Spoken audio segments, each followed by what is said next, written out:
We're glad to have you back. Like I told you, we're having interesting conversations today, at least a little bit away from all of the inflations and fuel subsidy issues.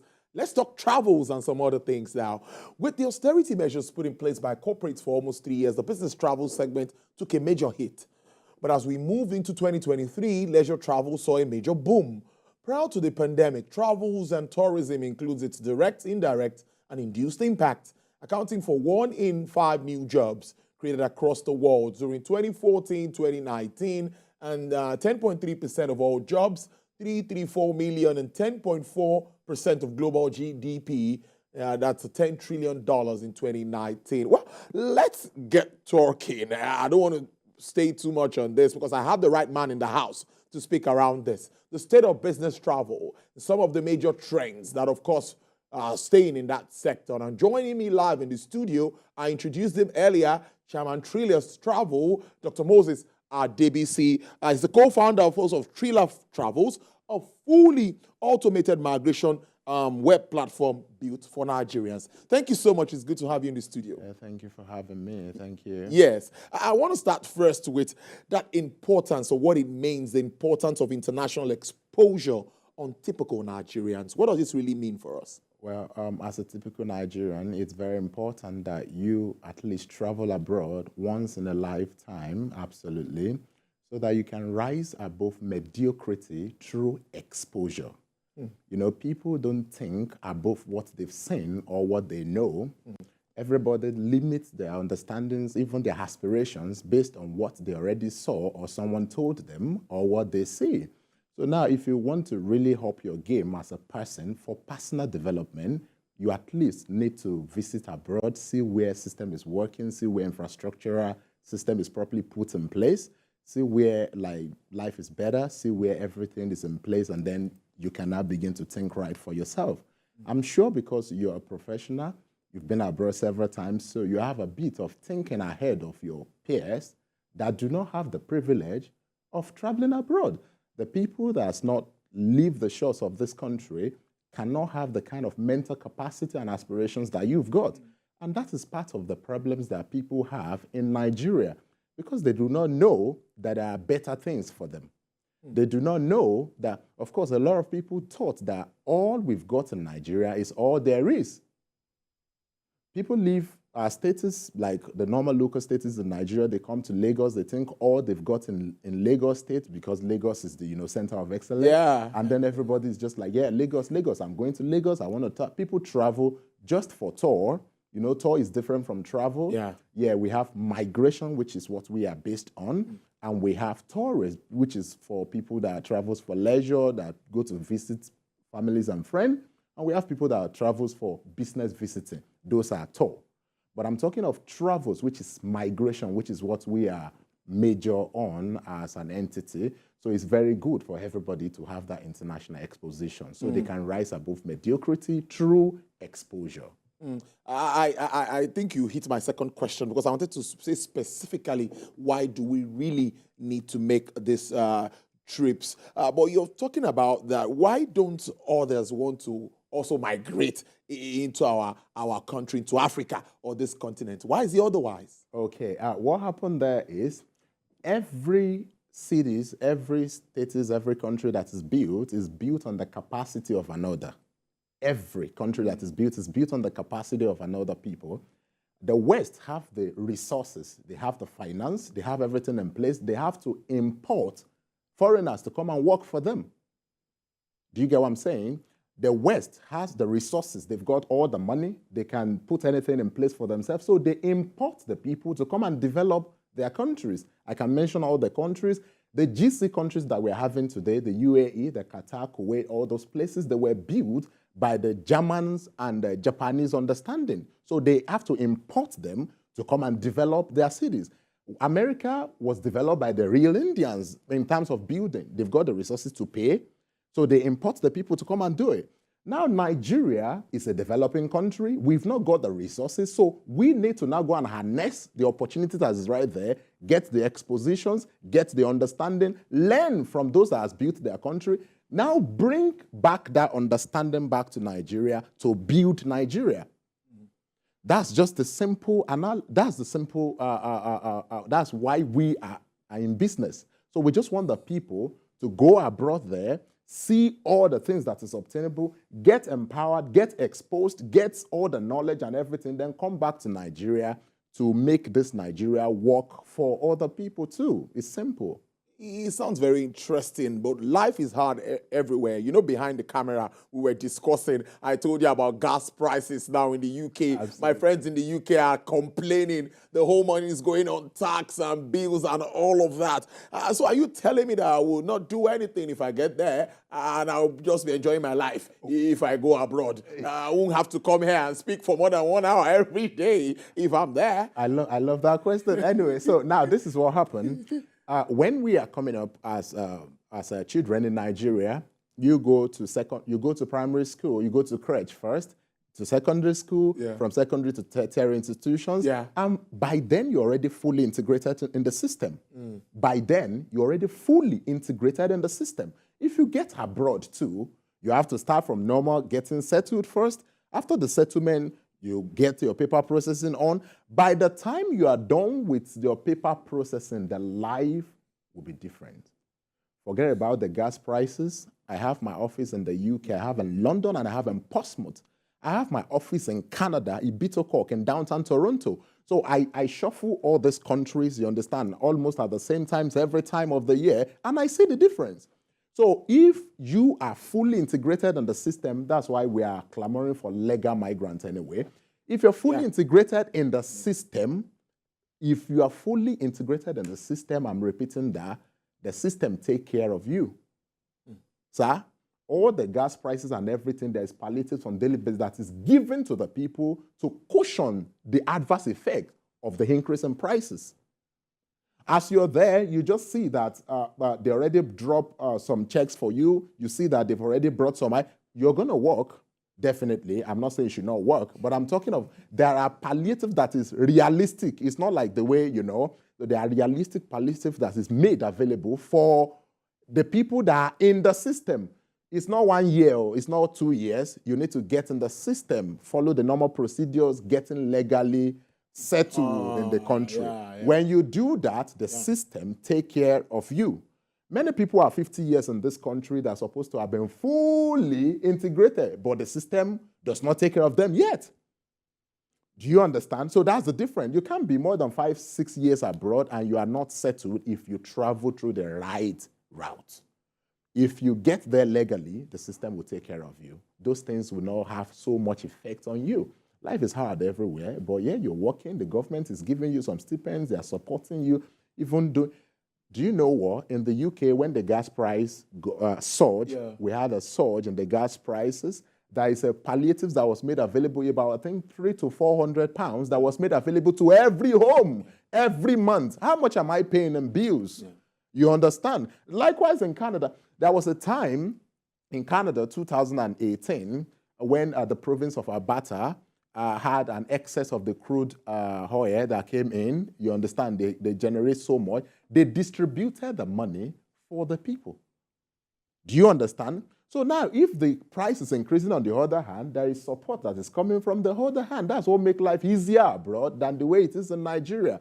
Since everybody work, there are civil servants in Nigeria. Since the fear has increased, how much of the federal government support has come to the people? Do you understand? So that's the difference. That's the difference. That's why we are saying that if you have the opportunity, you need to find a way. At least, you need to first at least travel abroad, get set to have that second residence, like my book. Yeah? Securing second residence, a must for smart Nigerian. This is for national development. If you develop yourself, you remember where you are coming from. So when you remember you are coming from, everything you've got over there, you bring it back to Nigeria to make it better for other people. Indeed, you already sound, you're a pastor, a prophet, an evangelist, and a teacher of God's word. But let me ask you this question, that is this part of your social, religious, or political system reformations agenda? Oh, well, that's a very big question anyway. What happened is, I studied the life of all the leaders that we've got. I studied the life of all the leaders we've got. I discovered that all of them have international expositions, number one, and the group of the masses in Nigeria are the one that are left behind in this. And because I do not want to be just one of these our presidential aspirant that will look into the antecedent of this man, and we do not see any traces of an empowerment he has given to anybody. I don't want to be one of those people that will come in the nearest future contesting for something in this country, and there will not be thousands of people that will be like, yes, this person made us. Do you understand? This person, something is happening currently in Nigeria. We see that the difference is clear. There is somebody that has fixed people everywhere. So, and we are like, okay, how do we to create that impact? That is why for the past 7 years, I've been going from one place to another to secure something very, very tangible that I can give to my people for their life to become better. So when their life now become better, they will now be the one to be pointing at the direction that Nigerians should go when the time comes. That's a parable. I just spoke in a parabolic manner. Let's talk more. I'm interested in this fully automated migration web platform built for Nigerians. Tell us a bit of how it operates. Oh, beautiful. So now, after I've analyzed all the problems in Nigeria, I provide holistic solutions to the problems that Nigerians are facing. And that holistic solution is that Nigerians that are smart, that are aiming to become better, need to get abroad. Okay? Get trained abroad. Look at all the medical practitioners we have in Nigeria. They are trained abroad, the best of them. Look at the engineers, look at the civil engineers, the architects, look at whatever the professions, yeah, you see that they are trained abroad. Then because they have, they will be able to mingle with their international peers, global peers, they will get at the same pace with them. So when they get at the same pace with them, they come back and become the elite. They become the real happening people, right? So now because Nigerians are far away from empowerment, real empowerment. Empowerment is not all this patry sums of money that is shared for people. Empowerment is not training people on how to repair phone. Empowerment is training the people on how to build one. Empowerment is training the people on how to generate fund for themselves. Real one. I'm talking of, like real one, yeah? So now I'm like, okay, the best thing that we can now do, because we do not have all the opportunities yet to do all of this for Nigerians, let's take the smartest of the people that are willing abroad, settle them, give them all it takes for them to become their better self, and then give them the orientation of coming back. All the empowerment you're getting abroad, you have to come back to make Nigeria better. It's for national development. Every day, I just wake up and be like, this is not Nigeria that we are hoping for more. We are at least getting there gradually. Then we are hoping for more. If we are hoping for more, we need the people that will be empowered to come and make the more happen. How? Then I launched Trailers Travels Empowerment Scheme under our NGO. I became UN ambassador with humanitarian services and Trailers Human Development Foundations. That's our NGO, normal CSR, Corporate Social Responsibility Platform for Trailers Group Incorporation. So now we introduced Trailers Travel Empowerment Scheme. From Trailers Travel Empowerment Scheme, I had moved more than 1,000 people. I'm called these days Moses, So like today's Moses, I've moved more than 1,000 people to Canada and the UK, both for the studies and for the employment through the COS and LMIA directly, so that you can get set to your life with better. So now I'm now like, okay, we need more capacity, we need more people because the impact is not felt yet. We are not saying we need instant gratifications, no. Yeah. We are looking at the 7, 10 years to come, 7 and 10 years to come. Then we need so many people that we're supposed to have empowered to get abroad. We thought, consulted all our software engineers and all of that, so we have to launch Trailers Travels to become a business on its own, standalone business. Then we bring our empowerment platform from the NGO inside of that platform. So for those that do not have the capacity, so we can assist them to get abroad, get settled, and then we tell them, all the empowerment we are doing for you is for you to be able to come back to Nigeria and make Nigeria better. So we now launch Trailers Travels as a business. So now that we launched Trailers Travels as a business, we had under NGO before, so I had to come to Nigeria. We'll put up a program that is coming up on the 2nd of September at the Oriental Hotel at the Lekki First Toll Gate, Oriental Hotel, Lekki First Toll Gate, on the Saturday, 2nd of September 2023.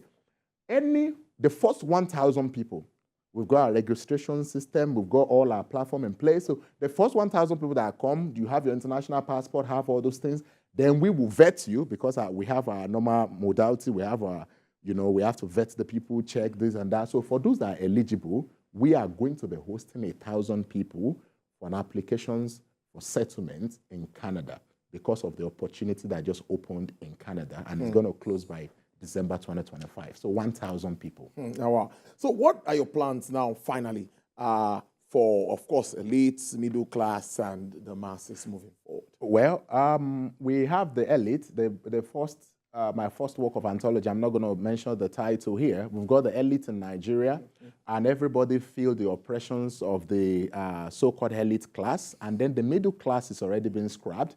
So we want to make the middle class, we want to reintroduce the middle class back to the society, because that is the strength, sir, of a country, the middle class. That's the normal class, people that are working class people that go to office and come back. So any middle class in Nigeria, middle class connotes people that has gone to school or they've learned a skill, or they are a professional on their own, whatever they know how to do. These people are already been silenced in our society. We want to give voice back to them. That's why we're taking so many of them abroad, get empowered, get exposed, get all you need, then we come back to Nigeria. Imagine if 1 million people are talking, 100,000 in Germany, 100,000 in Canada, 100,000 in the UK. They're like, everybody will sit tight. You know that you have a competitor. Anybody that didn't do well, they will sit tight. They know that so many people are capable, more than capable, and they are interested in that office. So everybody will get there and get to do the real work. So those are actually what we've put in place for the people. And because of the empowerment we've got as an entity, we want to empower the poor masses too. You understand that the masses, the people from the rural area, part of our services is grassroots mobilization on digital literacy. We gather our volunteers, we take them to the rural communities, primary school and secondary school, and train people on computer. They write WAHEC with CBT now. And many of these people they don't know, they've not seen computer before. That is the first thing I was doing, 2019, 2020, before the COVID now came and the whole thing, we just have to step down a bit. Many people in the grassroots has not seen computer before, and when they finish, they need to write WAHEC with CBT. So we took the initiative upon ourselves now to go and be training these people from the rural communities, and then we've been training them. That's part of our giving back to the society. That is the plan for the rural communities, the masses. Then the middle class is this jackpot movement of a thing, because it's important. We are all migrants. Everybody in this studio is a migrant. The same way you left your state to come here, that's the same way people leave here to go to Canada. So it's not like maybe, why are you going to Nigeria? A whole lot of people are against that ideology, right?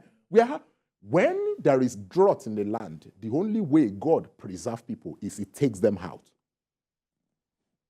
When God wanted to bless when He wanted to bless Abraham. Going spiritual now. I must thank you so much, Dr. Moses Adebisi. Yeah. We will keep monitoring you because this is a very important sector that we need to always know happenings around there. Absolutely. I really appreciate you, co-founder, Trailers Travel, on the show today, Dr. Moses Adebisi. Thank you so much and have a great weekend ahead. Thank you.